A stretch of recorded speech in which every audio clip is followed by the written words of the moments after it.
E aí pessoal, tudo bem? Vitor Aguiar falando. Mais uma vez eu estou aqui de olho nos ativos domésticos e venho conversar com vocês a respeito do desempenho do Ibovespa e do dólar neste início de semana. E a gente tem uma segunda-feira um pouquinho mais pressionada tanto no Ibovespa, tanto na Bolsa Brasileira, quanto no mercado de câmbio. O Ibovespa ele tem oscilado ali perto do 0 a 0, mas ele tem assumido também um certo viés negativo. Então a gente tem perdas não muito expressivas, mas ainda assim o Ibovespa vai operando em baixa, nesse momento vai recuando perto de 0,5%.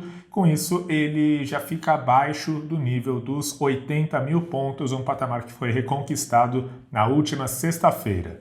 No mercado de câmbio, a gente tem uma situação bem mais pressionada, dólar à vista vai subindo perto de 1%, com isso já ultrapassa a faixa dos R$ 5,80. Agora, neste início de manhã, ele está sendo negociado perto de R$ 5,81. Bom, o que está explicando, né? O que está movimentando tanto a Bolsa quanto o dólar nesta segunda-feira?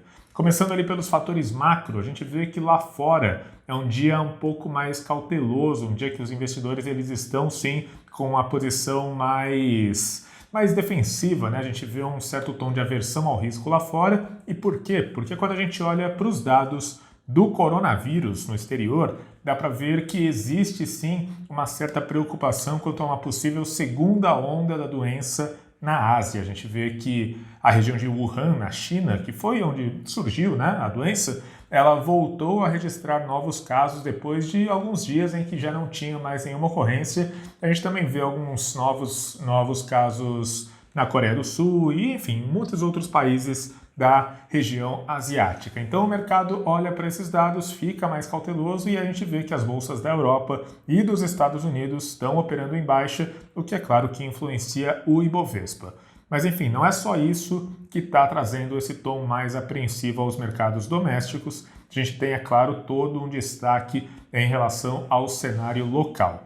No cenário local a gente tem, é claro, uma preocupação grande com o próprio coronavírus, né? A gente vê que a curva de contágio aqui no país ela ainda está numa fase ascendente, o que, é claro, deixa todo mundo preocupado, deixa todo mundo cauteloso e também abre a perspectiva quanto a um endurecimento nas medidas de isolamento nas capitais do país, o que, é claro, que teria sim um impacto muito intenso sobre a economia brasileira. Além disso, todo mundo de olho em Brasília. A gente sabe, né, que as relações entre governo e Congresso estão muito complicadas, estão muito deterioradas e qualquer movimentação por ambas as partes pode sim trazer um efeito negativo, né, trazer aí um aumento da apreensão na Bolsa e no mercado de câmbio. Então, com tudo isso em mente, a gente vê que os investidores eles optam por assumir uma postura mais defensiva neste início de semana.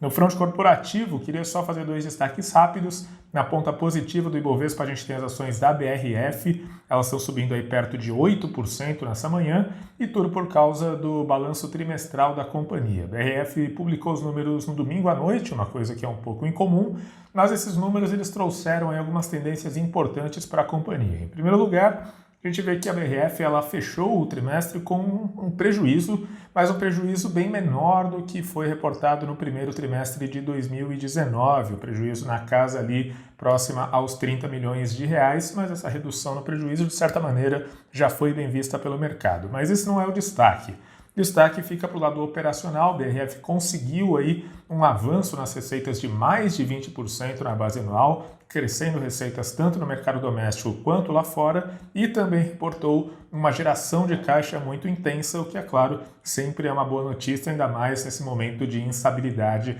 que a gente tende a viver nos próximos trimestres.